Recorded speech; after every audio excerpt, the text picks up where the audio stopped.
it took them quite a while before they recreated the same exact na kulay. It's around 20 to 30 years. Kaya before it hit the shelves talaga, yung order list niya talaga, grabe, ang lala. So, ang ending, ako yung wala. And ito, hindi ko na siya pinakawalan yung medium kasi nag-iisa na lang.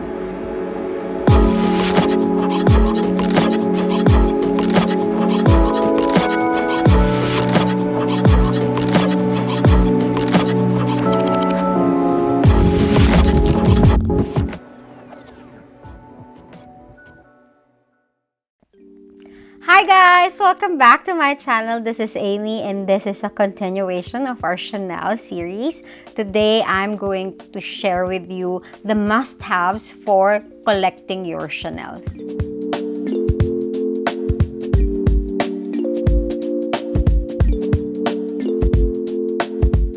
So, yung purpose ng episode natin today is, kunyari, you want to build a Chanel collection. Ano ba yung dapat na mga unahin ko? Kasi minsan, like for me, yung mga classics na kompleto ko na. So, ginagawa ko is, every time may lumabas, kahit seasonal siya and it's limited edition, binibili ko. So, ngayon, para meron tayong susundin na guide dun sa mga uunahin nating bibilhin. Parang gano'n, kung ano yung i-consider natin. Kung magsisimula tayo ng mga, several pieces of Chanel, eto yung mga maisasuggest ko na magandang bilhin na nag-hold ng value, lalong-lalo na kasi they're classics. So, let's start off with this one.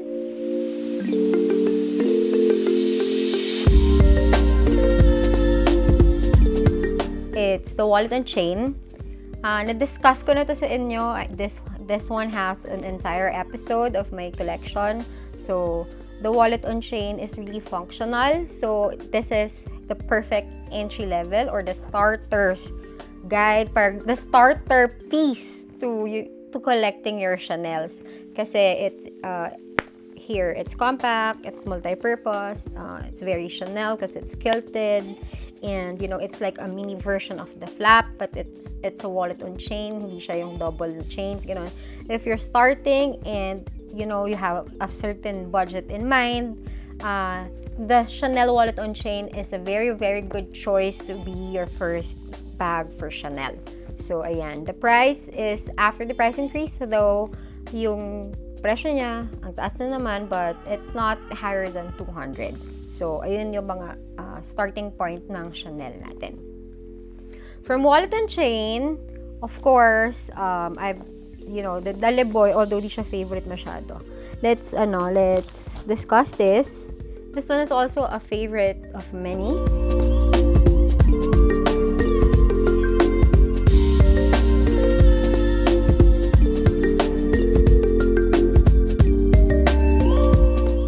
This is the Coco handle.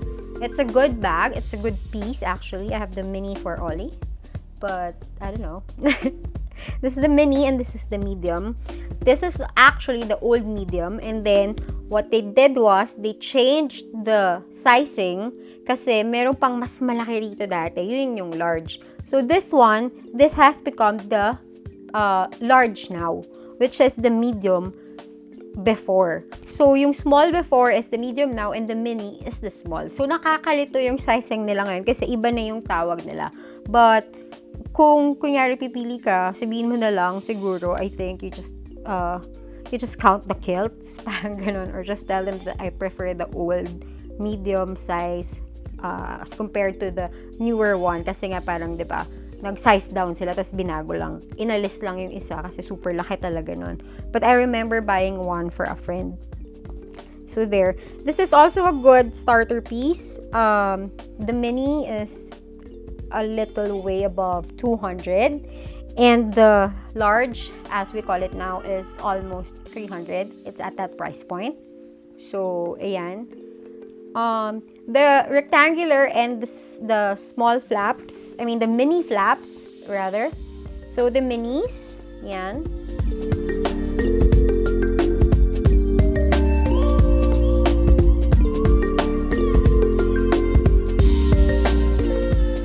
The minis are 200 plus also. It's in that price range. depends on the color, depends on how rare it is, and you know, if you can see it in the boutique, then just grab it. Pero usually ang price ng ganito, as long as hindi siya limited edition, it's just the same. Pero mas mahal yung rectangular for some reason. I think there's a 10,000 pesos price difference sa square at saka sa rectangular. So there. Kung kunyari hindi mo pa gustong bumili ng full na flap, ang masasuggest ko is this one talaga, yung mini. It's at least the closest thing that you can have to having a flap. So, ayan. Kasi interlocking chains, and then yung CC niya, yung mga turn around, ganyan. So, complete paraphernalia. Ganon. So, there. From there naman, let's go to this one muna. The Chanel Gabrielle.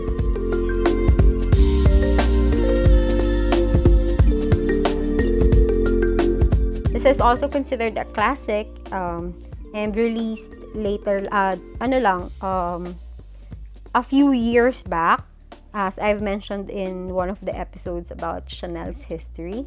So yeah, this is the perfect color for me. But a lot of celebrities and Hollywood stars, and of course our K-idols, and the princesses, the Duchess, she has one.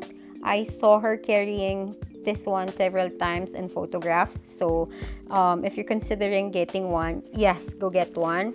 Although you might consider the sizing, kasi this one is small, but the inside is medyo maliit. So if you're not into small bags, I think you should opt for the next size. So yan, ang price range nito, ito kasi mas mahal kasi limited siya. But the normal leather is below 300 even after the price increase. And then the medium naman is 300-ish, mga ganon. So ganon na yung price range talaga ng Chanel. So this one's ang swerte ng Lola Oli because she's gonna have them. Ayan. Of course, bago tayo dun sa ating mga holy grails, this one is actually considered to be a classic, also a staple since 2011, that that Karl Lagerfeld gave birth to this new baby, the Le Boy.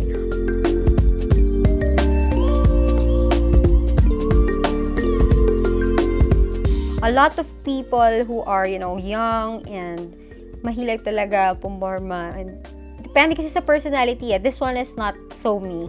So this one, a lot of people loves it because siya, na more on a messenger bag siya than a shoulder bag as compared to the flap. Although the flap, pwede mo naman siyang pahabain. But this one talaga, its purpose talaga is to be a messenger bag. Yun talaga siya, and a sling. So, mahaba yung chain niya. And it's only up to you kung gusto mo doblehin para magmukha siyang shoulder bag, or if you want it to be a sling or a messenger. So, i-adjust mo lang yung chains mo.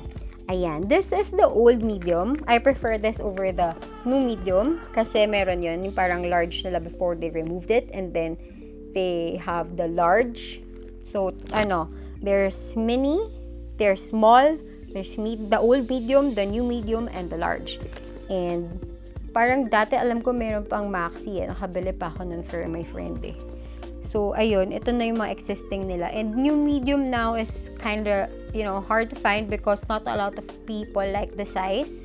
Because hindi, I don't know, for this particular model kasi hindi yata siya ganun ka well-suited. Parang mas okay yung ganung size, yung mga size ng halos pa jumbo na sa mga ibang models nila. Say, for example, the 19. Ganyan. So, ang pinakamabili talaga here is the old medium na Le Boy. There. From the Le Boy, kunyari, hindi ka pa ready mag-flap. Kasi, syempre, pag nagpa-flap ka, medyo, we need to prepare talaga. We go muna to the Vanity.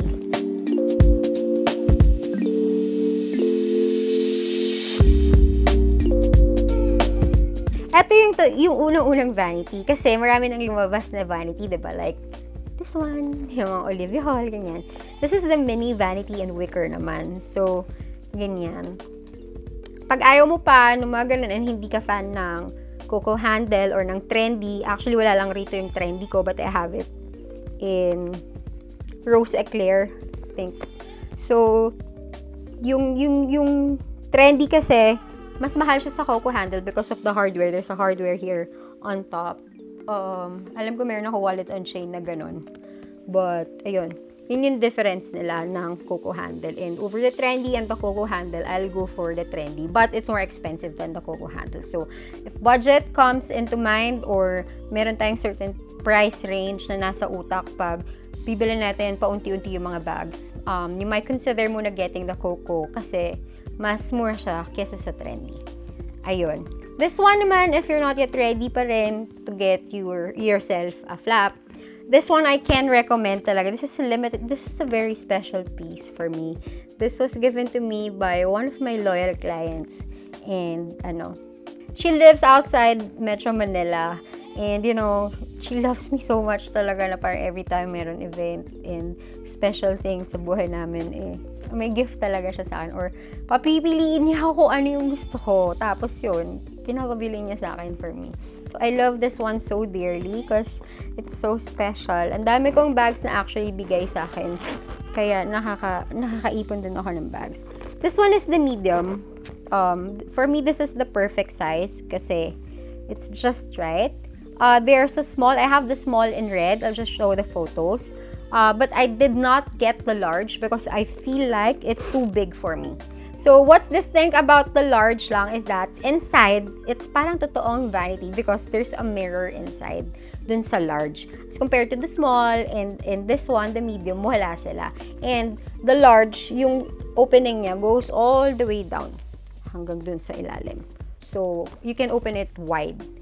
This one kasi is limited, so the price is not the usual. But if you're gonna get it in the usual filigree, like the beige and the black, which is actually hard to find also, or you want it to be like just a single color in black, all black, the price range is around a little less than 300. That's the pricing for the medium these days. So the large is definitely above 300. So there. Okay, now when you feel like you're a bit ready for your flaps, the first thing that you have to bear in mind is the size guide that I showed you earlier sa previous episode. Ano ba talaga yung size na bagay sa akin? If you are looking for something that will last you from day-night to nighttime, yun talaga, yung gagamitan mo for the whole day in pang matagalan talaga na class and pwede mong ipamana sa next generation, it would have to be the flap. But you have to choose the right size for you. Like, sabi ko nga sa inyo, the jumbo is the perfect size for me. So, 3 sizes sila na commonly binibili, with the exception of the maxi. So, technically 4 na double flap.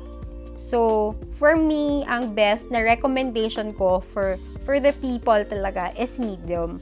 Kasi, Asians generally, like us, yung build natin and physique, talagang okay yung fit and yung bagsak ng bag dito sa bewang ng medium size na flap.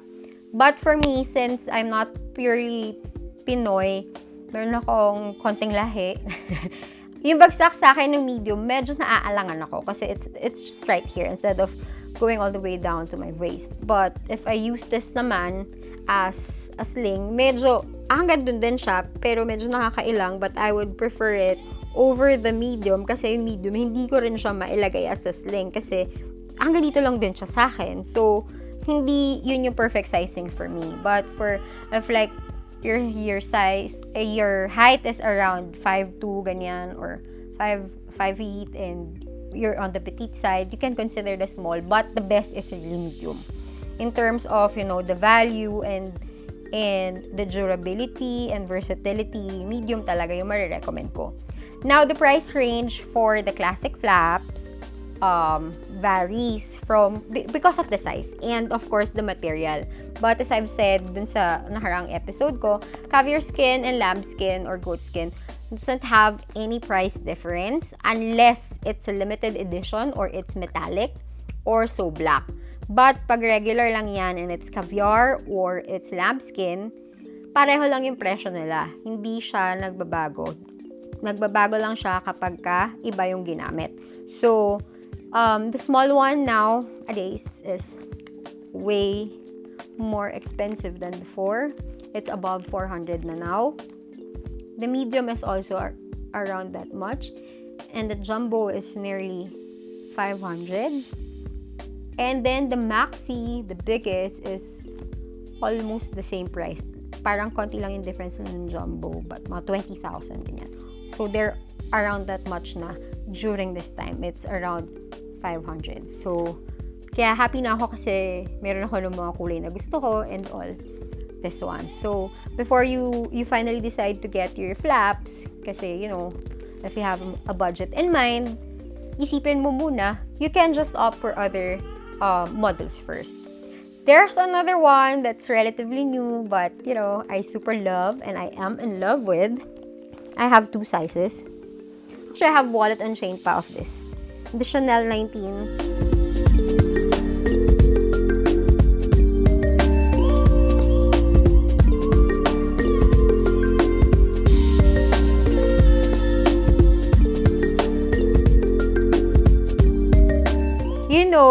Before knowing that it's the last na design ni Carl before his passing, I fell in love with it already. Na parang sabi ko, it's so me. I just have to find the right color for myself. So, this one is silver. It's metallic. So, wala lang kakaiba. I love metallics din. Lahat naman love ko pero it's just nice. I felt like this is the one when I saw it. So this one is the small. Ang equivalent ng small is almost the medium of the classic flap. In reality, yes. It's almost the medium flap. Malaki kasi ang sizing nito. So, kunyari, baka malito kayo. Gusto nyo is parang size lang nung medium. You go for the small kasi yun yung right size. So, yung karamihan ng mga bags ko, it's small. And I only have one medium because it's very special to me. The price of this one is almost the same with the Liboy. It's above 300 also, but depends kung limited siya. It will be way higher than that. But generally, eto kasi etong metallic mas mahal siya than the regular one. So mas mahal siya siguro ng mga 20,000 from the lamb na material. So there. This one is also a must-have or, a piece that you can consider if you want to build your collection. Isa pa, 19 ulit, because, si Lola, mahilig, is this one. This is the most sought-after bag for 2021, I think. Parang literal inikot ko yata yung buong mundo para ma-source lahat ng kailangan ko na caramel. It took them quite a while before they recreated the same exact na kulay. It's around 20 to 30 years. Kaya before it hit the shelves talaga, yung order list niya talaga, grabe, ang lala. So, ang ending, ako yung wala. And ito, hindi ko na siya pinakawalan yung medium kasi nag-iisa na lang. Although merong may gusto, sabi ko, I intend to keep it kasi gusto ko talaga yung 19 and it's the last na ginawa ni Carl. Kaya pala, I was so into it. Yan. Medyo marami rin akong kulay na na-collect nito. So there. It's actually an it bag right now because a lot of influencers, a lot of, vloggers and celebrities use that. So, okay, we're done with that. Nakalimutan ko this one. Eto, oh my God, this is also very famous. This is like, diba I collect the mga tote bags. I just didn't collect the tote bags of Chanel. This one lang in particular because I really liked it. Para rin siyang soft na wicker. Hindi siya yung regular na canvas. That's why I bought it. And then they came out with the real wicker na this time. Pero masyado siyang structured. So, hindi ko na nagustuhan. Parang I felt that it's cuter for the smaller bags. So, I reserved that for other models na lang. So, ayan. This one is a good piece also for your collection. Ayan, pagka-feeling mo, mas kailangan mo ng malaking space. May mga sizes to. So, this used to be the large size, but Now, it's the medium na, and meron ng strap dito yung bago, hindi na siya purely chain lang. So, hindi na siya masakit when you're carrying it. Yun lang kasi yung downside nito, nung lumang Duville.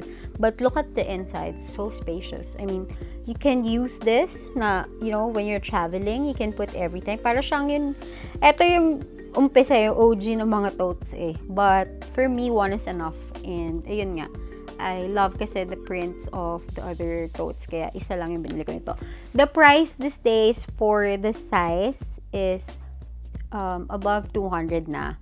There's a smaller version, but it's the one without the extra strap. It's the one with handles lang. And yun yung long. That's the medium na now. So, this is the that's the small na now kasi this is the medium. So, ayun. Yung isang yun, wala siya nung handles. And then, I used to have it. I gave it to my mom. And feeling ko kasi hindi siya bagay sa akin. Tapos, eto, I waited for this. This particular style talaga. Yan yung blue and yung white. Kasi, wala ka na makikitang ganito. So, alam mo naman. Ayan. This one is a good pangharabas bag. Casual bag. But, you know, you cannot bring this to mga formal events and stuff. So, it's not as considerable when you are building pa lang your collection na gusto mo panay classic. This one is more of a practical bag for everyday use and the value for money. So, there. You know, there are also beach bags. I have the beach bag, but let's not discuss it anymore because hindi tayo matapos, mga sis. Ayun. And then they have evening bags. I'll just make another episode for it. Like my collection of clutches and minaudiers or the petit mals. Let's do that one time. So, I think that's about it. So, there. I think I'm gonna wrap it up. Ito talaga yung mga models that you can consider or yung mga pwede nating unahin.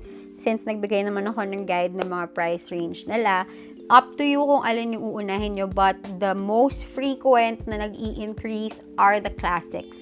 So, even the wallet and chains and the minis and yung mga din-discuss ko, they all increase in price. And when they increase in their price, 20%, 30% these days.